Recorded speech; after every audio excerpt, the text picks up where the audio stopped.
Welcome to She Rebel Radio, the podcast for high-performing women leaders who want to unlearn conventional rules, leave prestigious careers, and launch businesses of significance.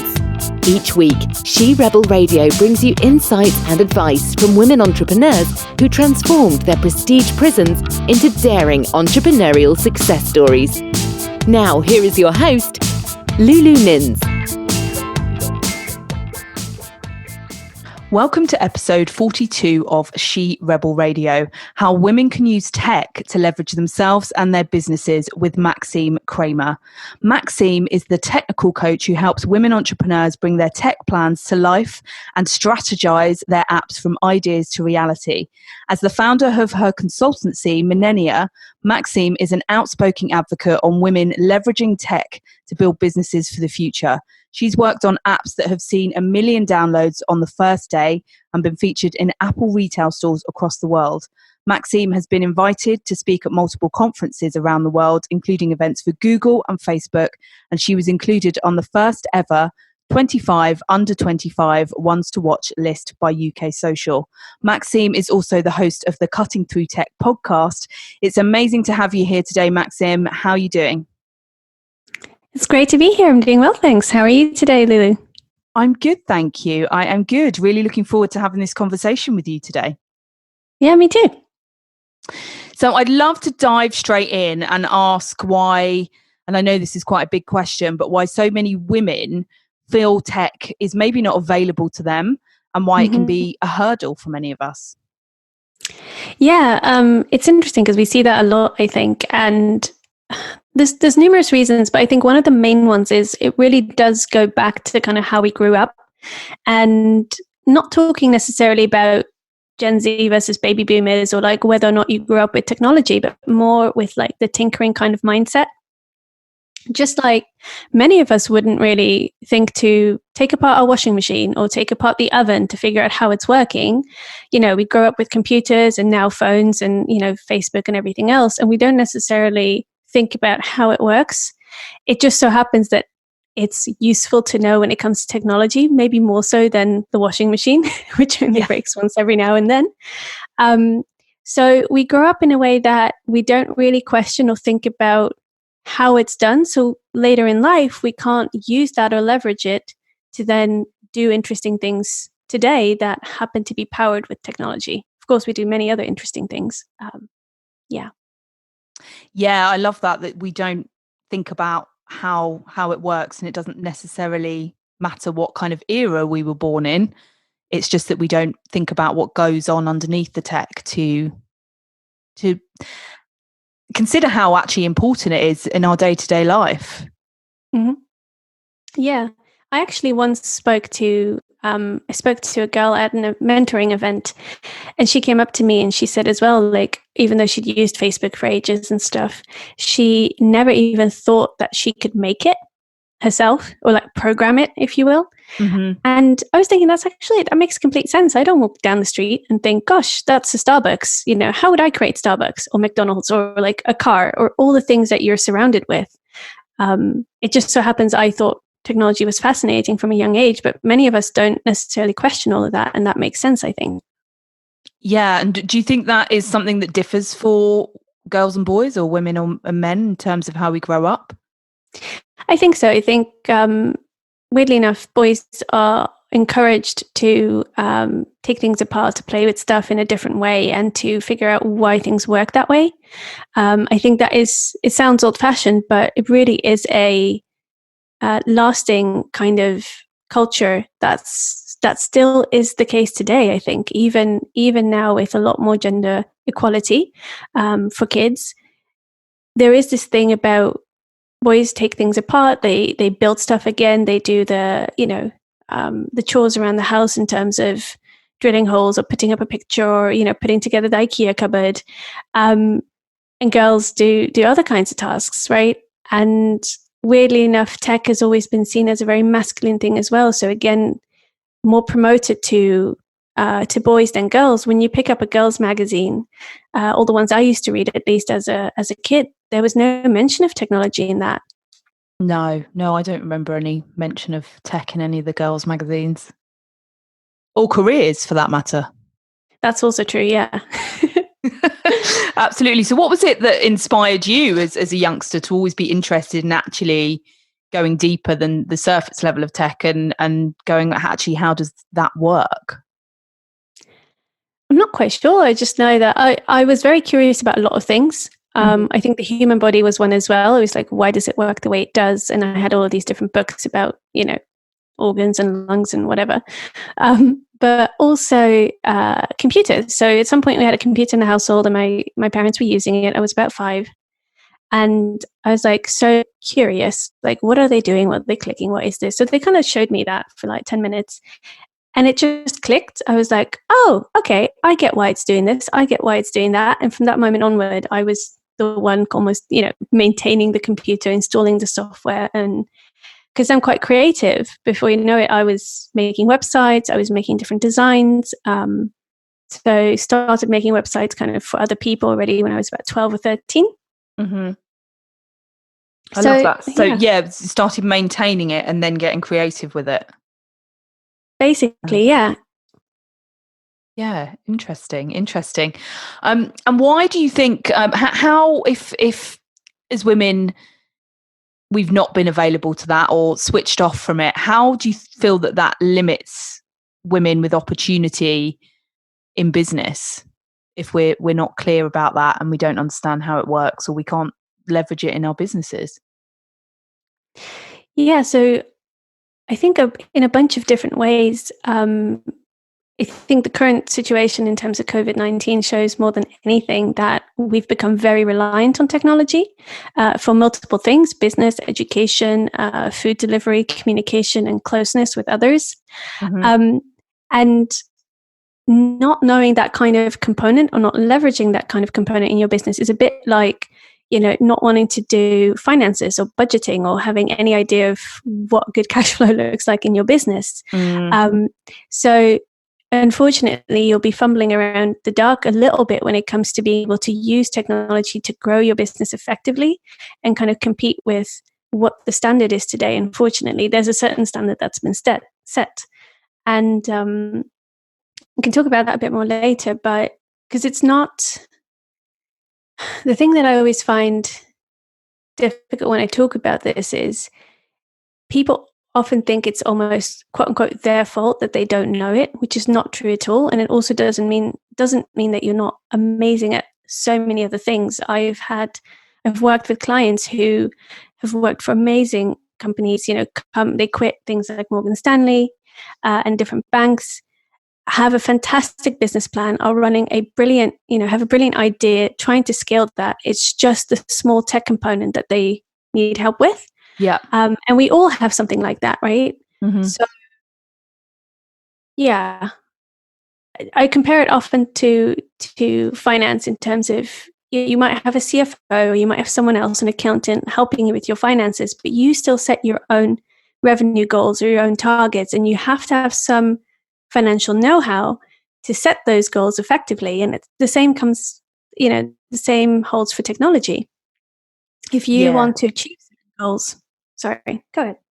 Yeah, you need the technical know-how, and it sounds like what you're saying there is that it's not optional. It's essential if you want to run a business in today's market, that you have some kind of technical awareness, some technical goals, and understand that it's an essential part of your business. Yeah.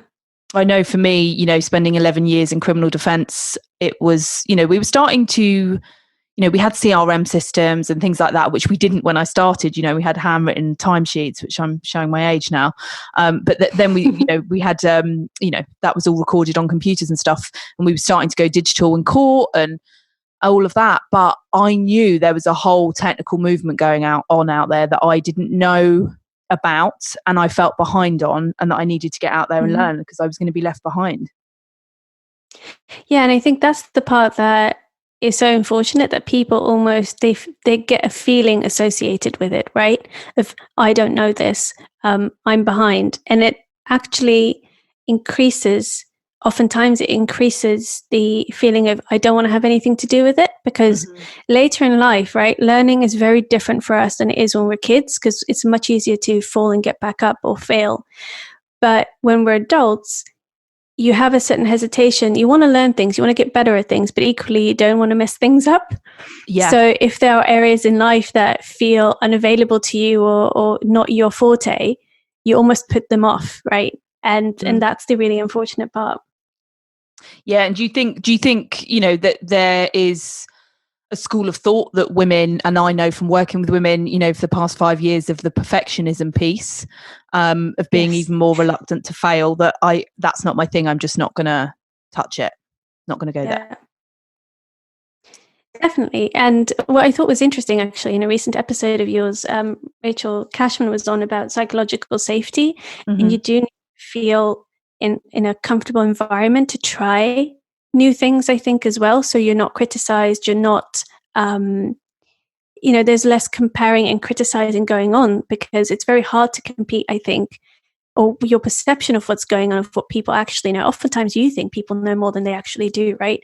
But you don't want to compete in that space. So you hold it all in and you kind of just pretend that you kind of know what's going on, but equally, like, I've no clue. And it only enhances the feeling of not wanting anything to do with it. Yeah. And I think it's really interesting when things shift and your back's against the wall, which was certainly the case for me when I kind of, jumped out and had a certain degree of naivety around business and tech and all of that. But I'm quite pleased with that naivety to some degree. And, because of finances and things like that, I ended up building my first website.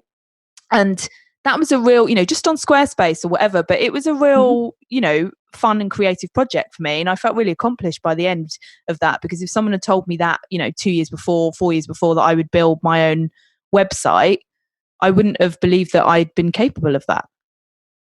See, I find that so interesting, and it's amazing. And oftentimes that's all you need to do. When I say leverage technology, it doesn't mean, hire 10 developers and build an AI powered, robot system for your business or something.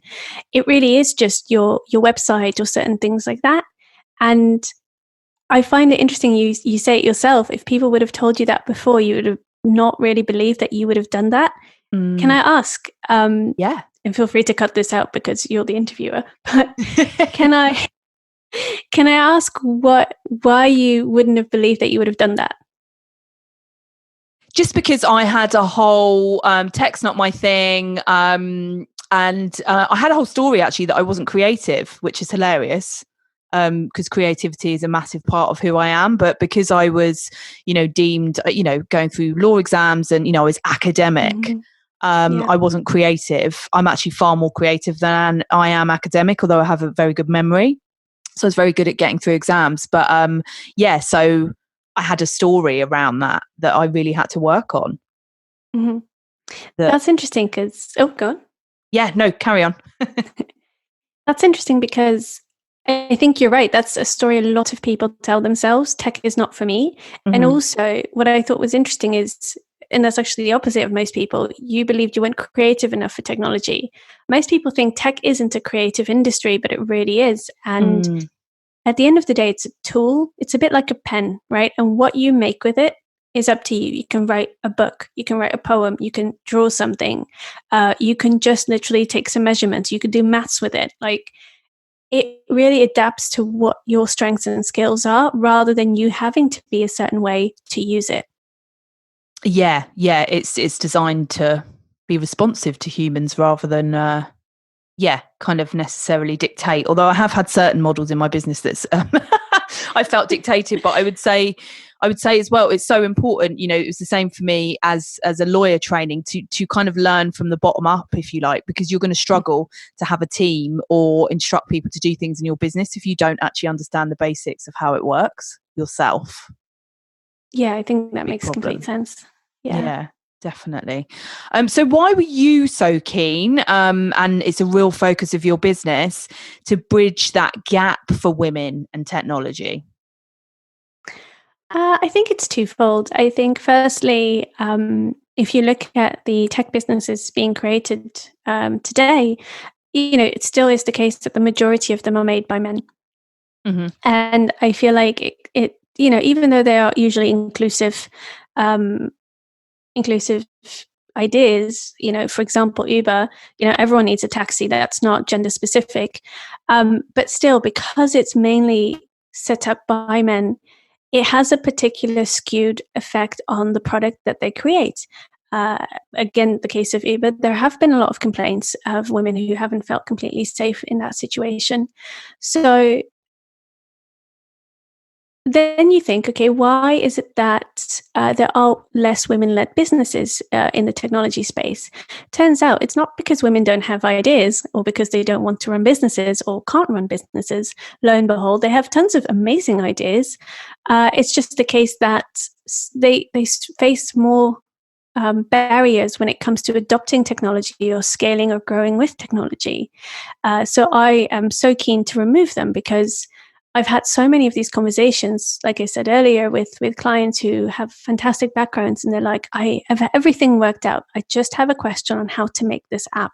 Like, what does this word mean? Who do I need to work with? They're telling me this and this. I don't understand what they're saying.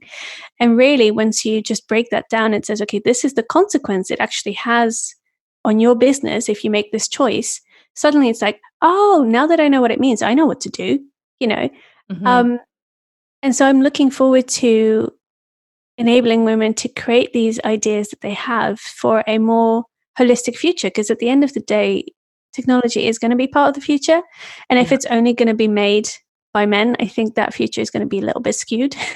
Yeah, definitely. It reminded me, actually, and I'm currently reading it, but I've followed a lot of her stuff, and I can't remember the author now, but have you read the book Invisible Women? No, I haven't actually. I'll write that down. Yes, highly recommended. And there's definitely, I don't think I'm on to that bit yet, but how we live in and I say frequently, we live in a world designed by men for men, and that's no criticism. But the default button, and she explains that very well in the book, is male. So if you don't specify women, things tend to be designed by men for men, not deliberately to leave women out, but the default is male. And there's conditioning around that, and that is true of tech, that our needs are not considered when things are designed across the board. Definitely. I do remember now, I think she also wrote something for The Guardian, and one of the case studies was temperatures in offices, I believe. Yeah, and she was the pioneer person who was campaigning not to have, I think it was Jane Austen, taken off the British banknotes as the only female. Yeah. Oh, that's amazing. Yeah. So it's an incredible book. It's quite heavy, but it's a good book. You need to read it, get cross about a little bit, and then come back to it and realize how prevalent it is across so many things. And tech is known to be more male, for sure. But yeah, it goes so deep, doesn't it? Then and as you say, it will be totally skewed if women are not designing tech. I think so, yeah. And I think exactly what that book shows, I mean, I haven't read it, but from the sounds of it, how that's happened so far, if we don't intervene now, it's only going to continue, right? Because as technology becomes part of the things that we create going forward, we actually now have a chance to almost rectify that imbalance that's been around for a very long time. Yeah, exactly. The impact of that, changing women's lives massively. Now, I've been a really huge advocate of the doors opening for women during this pandemic to step up and integrate self-actualization, just as, in the Second World War, the doors open for us to enter the workplace and to, gain positions of prestige, etc. How can tech support us in doing that even more than what we've just been talking about? We've started to paint that picture for the listeners, I think. Definitely. Yeah. I think there are two ways you can look at it, right? One, because it depends a bit on what your personal goal is around self-actualization. Is it to upskill or learn yourself? Now we have better access to learning materials than ever, right, through technology. So it could be that you want to pick up new skills, new languages, new courses, and you can connect with other people, mentors and so forth, to really dive into an area that you've always been interested in. Mm-hmm. But equally, when it comes to self-actualization in the way of you giving your gifts back to the world, tech can help you deliver and scale that much more effectively now that we're all, first of all, people are online more than ever. Since the pandemic as well, for example, app downloads have doubled compared to this time last year. They grow year on year anyway by about 20% on average, but doubling. When you say downloads of anything in particular? Nope, apps in general across business, education, and so on. Games actually have more than doubled. Yeah, I bet. I know everyone's talking about House Party, but I'll stick to Zoom, thanks. Yes, yeah. They have got very interesting numbers, but I won't bore you with that now. But when it comes to technology, the easiest way to use it is to, I think there's three main things. It allows access, so other people can access you, your knowledge, your skills. It allows you to deliver your services, your gifts, like whatever, however you've packaged them, if you will, globally. Yeah. Even if you have a otherwise physical business, I would say. I can give you an example later of a stretch therapist that I work with who, actually is able to do one-on-one virtual sessions now. Yeah. And it allows you to scale. So, if you get to the point that you want to automate certain things, or you almost take the part away where it completely relies on you physically doing something at a given time, by removing that out of the picture, you can scale beyond what you would otherwise normally be able to do in a certain amount of hours in a day. Yeah, giving you the gift of time. Yes. So your three are to access you and your knowledge, to deliver your services, gifts, sessions, and then the third one to automate. Yeah, scale. Yeah, automate. By automation. So why, we talked about more people being online, more apps being downloaded, the door potentially opening for women. Why is now the time to really embrace technology for those maybe that haven't at all, or those that have a little bit but need to go a bit deeper with it? I think two things. One, we have potentially a little bit more time, although equally you could not have much more time. Depends a bit on what your current home and family situation is, I think. Yeah. But secondly, and more importantly, I wonder if we're really going to go back to the way things were after all of this. Our reliance on technology has really shown in order to do anything really from day to day. And I think it's a great way to future-proof yourself almost. If something like this were to happen again, which hopefully it won't, if you're ready to use technology, you can weather that storm perhaps a bit better. And even if, this doesn't happen again, kind of to the points I spoke about earlier in terms of access, delivery, and scale, it allows you to grow your business even further. So why is now a good time? I think it comes from a place of inspiration. By looking around you, despite all the difficulties that are happening at the moment, I know I find it quite hard to take that all in. Equally, it's inspiring to see how we're actually going about day-to-day life still, a lot of it through technology, and thinking creatively about, well, okay, I've got my business. I see how other people are getting creative with it. What can I do? Yeah, and I love how you say future-proof yourself, because we don't know. I'm pretty sure life and business won't be going back to normal in inverted commas, and there'll be some great changes. And there will be some stuff to ride through as we go through that. But the world is changing. And to future-proof is so important. And as you say, some women in particular find that they've got more time, and some find that they've not got that time, because they might be trying to run a business, working, and have kids at home. But I always say, if people say to me in terms of meditation, for example, I haven't got time. If you haven't got time to meditate, you need to be meditating for 2 hours, not 2 minutes.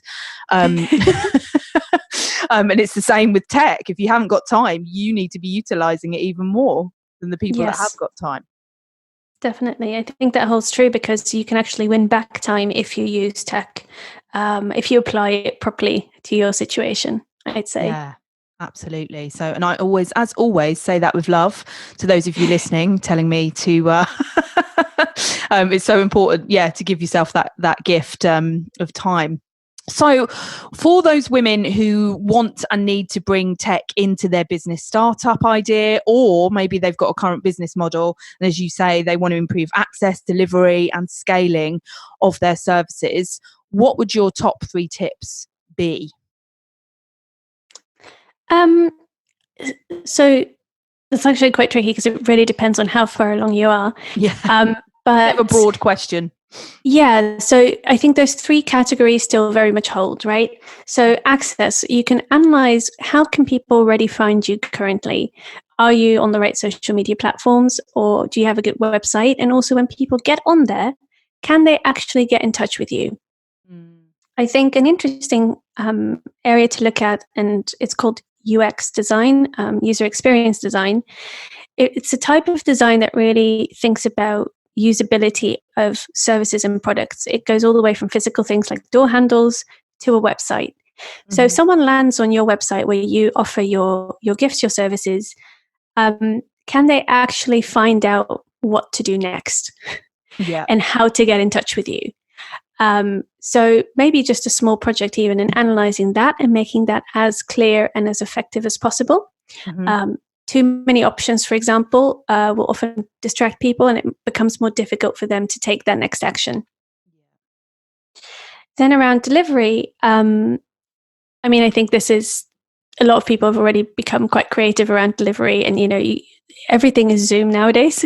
Yeah. Any service you can think of has been Zoomified, is what I call it. I don't know if you heard the previous She Rebel Radio with Helen with 5 social media strategies, and she said she's got a digital media agency, that Zoom there's discussion around whether Zoom is a social media channel now. Wow, yeah. That's interesting, actually. I think personally, by my definition, it wouldn't be, because you couldn't just stumble upon it and join or read up. Yeah. But it is an interaction platform, absolutely. But to me, it's indeed a delivery mechanism. It's a way of providing a service and having that FaceTime that you now physically can't do anymore. Yeah. But it could be other things, right? I've seen my local bakery, Bread Ahead, is doing Instagram lives, I think a few times a week, on different recipes and how to cook sourdough and all kinds of stuff. So it really is about looking, okay, what are the services I offer? Can they even be digitized? Or are there aspects or learnings or teachings that can be? Because in the example of my client who is a stretch therapist, she physically normally, it's a bit like physiotherapy. So obviously she normally moves your body to release any problems, but actually there's a lot of stuff you can do at home, and she can coach you through that. So is there even an educational element that you can take out of your service and provide? Yeah. And then lastly, indeed, scale. Is there any way of automating that? For example, if you really got time on your hands, can you record a course or a training that you can then, provide at a discounted rate or something, but people can buy over and over again, which means you no longer have to do the one-on-ones, right? If you are, if you see certain patterns with the people that you work with and so forth. Yeah, definitely. Really, really important. And, people are, again, either have less time or more time, but it's a great time to do personal development, learning, education, and things like that from home. Yeah. And I'd say I'm going to sneak in a 4th tip, if that's okay. Yeah. A short one, which is use this time to actually get comfortable with tech. I think without realizing, it's almost been forced upon us now, we are getting more comfortable, right? We are using things like Zoom and other tools. And so rather than getting that kind of hesitation feeling, like often when I observe people using technology, they can be a bit hesitant to click or hesitant to interact with it. Use it as a time to get more comfortable with it from a personal perspective, which will really help you down the line. Yeah, and then it really becomes part of your everyday and your everyday vocabulary, and you start to use it without even realizing that's what you're doing. Yeah, I think so. Lovely. What is next for you and Millennia? What's next? What's coming? Quite a few things, actually. So, today I think we talked a lot about initial ways of leveraging technology, but I also work with a lot of people who are going kind of full scale into apps. So we have a webinar coming up around that it will have been, I think, by the time this goes live. And I'm trying to create a series of trainings myself, actually, for people that are really considering how an app can boost their business. So that's fun. And then the podcast, I love the podcast, always thinking of different ways to break up series or different bits of training and getting interesting people on to share their story around technology. Mm-hmm.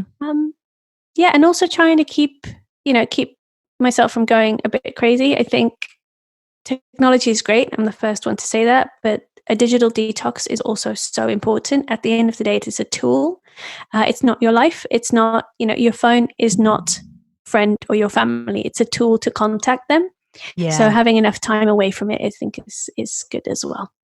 Yeah, I think particularly when you run a business and you do utilize tech, I schedule in, even before the lockdown, a digital detox at least once a month, and now even more because I am online even more than usual, if that is possible.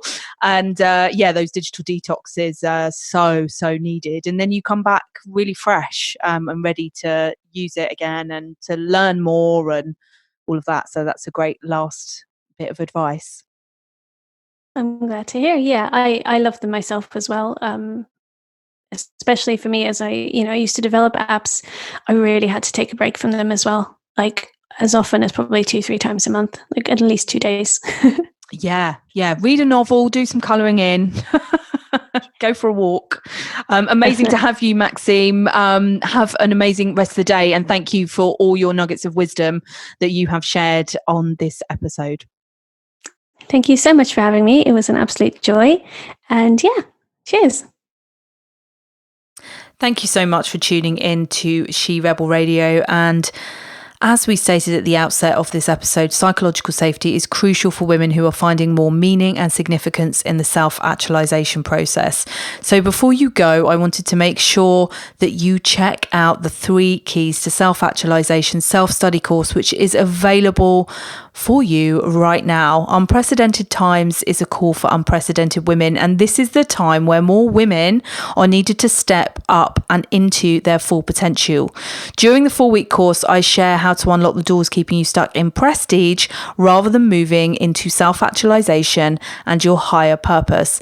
Check out the details of the course at lulumins.com/3 keys. That's lulumins.com/3 keys, as in the number 3, and the link is in the show notes. Thanks so much for joining us today, and I look forward to speaking to you very soon. Thanks for listening to She Rebel Radio, the podcast for high-performing women leaders who want to unlearn conventional rules, leave prestigious careers, and launch businesses of significance. She Rebel Radio is executive produced and hosted by women's advocate and coach Lulu Mins. If you enjoyed this episode, make sure to subscribe so you never miss another episode. You can find Lulu Mins on Facebook and LinkedIn at Lulu Mins, and on Instagram at LuluMins_biz.